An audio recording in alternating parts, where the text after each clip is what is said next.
everybody. Welcome back to another episode of God Built This Podcast. I am your host, Maxine, and we're on episode 230. 230. Wow. Here we are. Let's continue.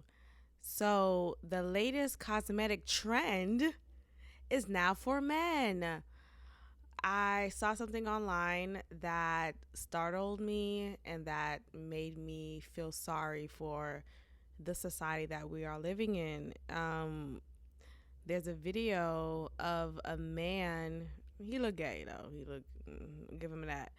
But a black man at that, nonetheless, getting jawline surgery. Pause, right? Because he's gay. Funny. No, he got jawline surgery to get that chiseled look, that like strong jaw, manly look. I guess he didn't have it originally, or maybe it wasn't as pronounced as he would have liked. So there is a jawline surgery available for you niggas. You know, if your face isn't strong enough, if it's too, full and plump, instead of just, laying off of the sugar or getting off some pounds, you decide to get surgery. That's cosmetic and that is silly, and that's your body, your choice, right? Your body, your choice. So it's not just a pandemic, not pandemic, it's not just an epidemic amongst women, but it's also happening or starting to happen amongst men. So this is it. this is the new world order. Men getting plastic surgery that is cosmetic, that is about the jaw, and I'm at a loss. I don't really have much words to share here on the matter. But yeah, God bless. Now you're going to see now you're going to see women sharing to their boyfriends, oh yeah, I got my boobs done. And then the man's going to say, oh yeah, I got my jaw done. I got my ears pinned back. I got my dick enhanced. I mean, it's going to be a shared experience. It's no longer going to be exclusive for women. Men will soon be a part of the conversation and a part of the experience. So I'm just, God bless. God bless. God bless you all. So Chris Cuomo wanted to kill himself and others after he got fired from CNN 2 years ago.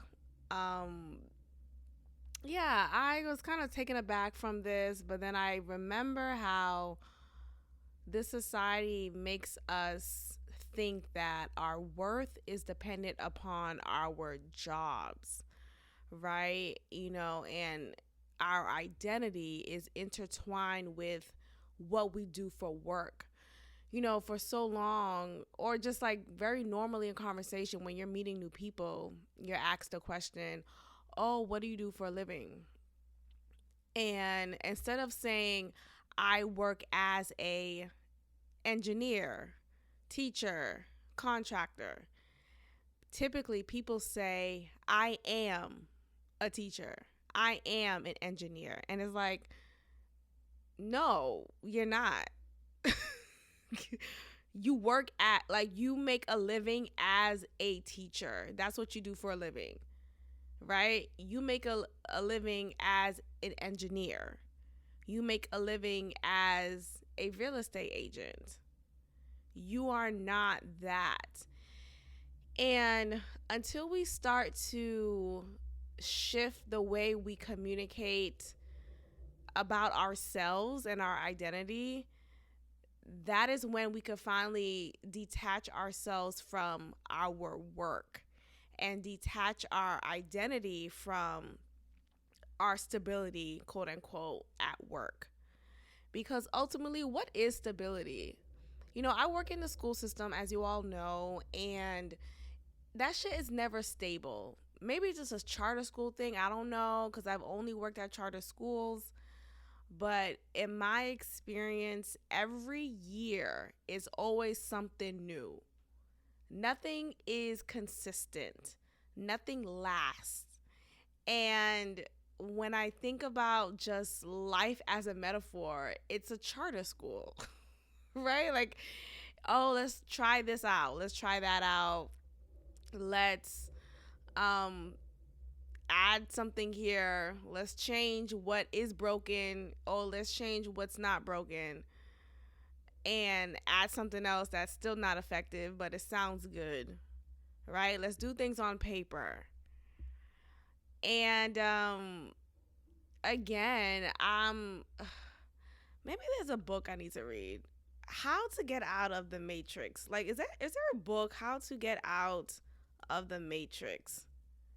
Because this shit is just for the birds, dog. Like, I'm just I know my voice kind of sound kind of down. That's because I'm recording late.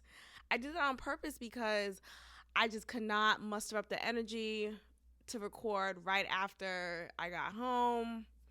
Instead, I just lollygagged, and I don't regret it. It's fine. I'm happy I'm recording right now. But this is just a real depiction of how I feel, because when I think about work, and I know I came on here like many episodes ago talking about, dang, I have to work, right? I just wish we could get back to the olden days. And when I wasn't even alive, I wasn't even a breath yet. But this whole like work until you die, that is not, though, that's not the natural order of things. This is not natural. Like, I think I was born in the wrong era. I don't know, man. Maybe my past self is fighting against my present self right now, and I'm just having a hard time. But it's just, all week I've been so fatigued. And then I know I have to continue the next day, right? I know I have to get back at it and keep going. And I do, but then I think to myself, like, what the fuck? Like, what? And I also feel like, okay, I follow a couple of people who happen to just up and leave America. And they move to Ghana, Costa Rica, just any other place but America, right? And though they may not share every little detail of their experience living in a whole new world, they, like, I'm sure there are some some hills to climb, but they always present this like, oh, I'm so happy I detached from the matrix and yada yada yada. And it's like, though I, sure, it looks good, that's this, I don't know if I'm tempted to do something like that, just because I shouldn't fucking have to, right? You know how people be like how back then there was this Marcus Garvey, I think he was the one who was like, well, black people should just go back to Africa. We should deliberately leave America since America is not treating us well.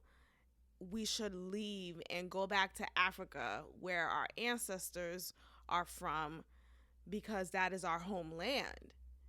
And though that may sound aesthetic, right? Like, oh, it's aesthetic to go back to your ancestors' ancestral homeland, right? Or though it's aesthetic to go back to, the motherland, going back closer to water, living in the Caribbean. All of that is aesthetic, right? It's aesthetically pleasing.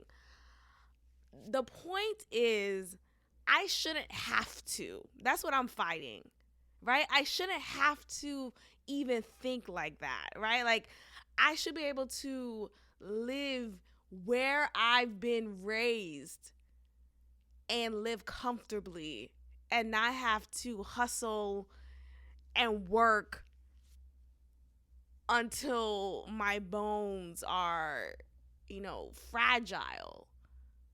That's what I'm saying. Like, it's the audacity for me of just this culture that we're in. Like, we shouldn't have to leave the fucking country. That's my point. Like, we really shouldn't have to. And I remember reading about Marcus Garvey's attempt back then, and how many people, though he had many people who were in support of his attempt to move back to Africa, there were many people who were not in agreement with it because they felt like, no, this is my home. Like, yeah, sure, my ancestors may have been brought here from Africa, but going back down the line many years, my ancestors are from North Carolina, Arkansas. And I'm speaking from someone that's not from me, right? Because my ancestors are from Haiti and then West Africa. But I'm talking about the Black Americans who have vocalized their disagreement to that plan because they have lineage in North Carolina. They have lineage in Arkansas, Alabama, right? Somewhere in the South. And it's like, oh, I'm supposed to just uproot myself because y'all don't treat me right? How about y'all treat me better? Right? Or anyway, how to escape the matrix? Like, what needs to be done? And then when I think about the matrix also, like, we know just a few days ago was Valentine's Day. And if you find yourself finally not being victimized by the propaganda in the media and being so quick to fall victim to what to buy because of what Good News LA say or what Instagram says, you learn that Valentine's Day is another hoax, right? It's a made up holiday and it has demonic origins, and it's not necessary for you to break bank to show your love for your significant other. But because of the propaganda of Valentine's Day and the huge marketing that surrounds that day, you feel pressured, right? You feel pressure to show that, hey, I have love in my life. Everyone look at me. I have love in my life. Hey, I'm okay. I have love in my life, right?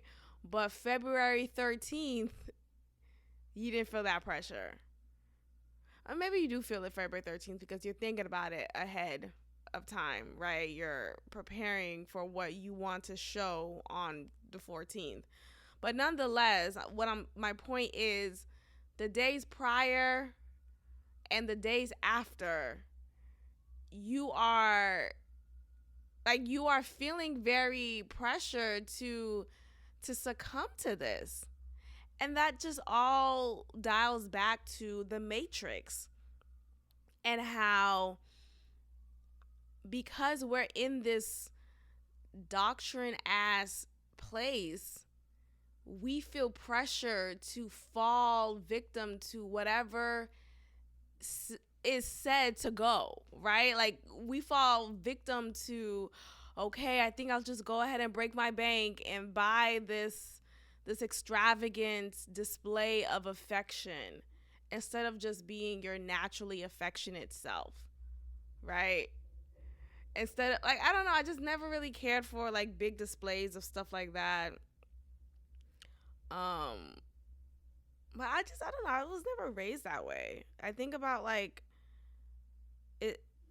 Sure, I didn't really have those big ass experiences. Like, I never had like those big displays of affection. I think whenever I was dating someone, it was just, I don't know, chill. I just never was that girl. And I'm grateful that now, like with Freckles Bay, it's just not like, it's not a big, like, we don't perform It's not a display. It's just genuine. It's a moment.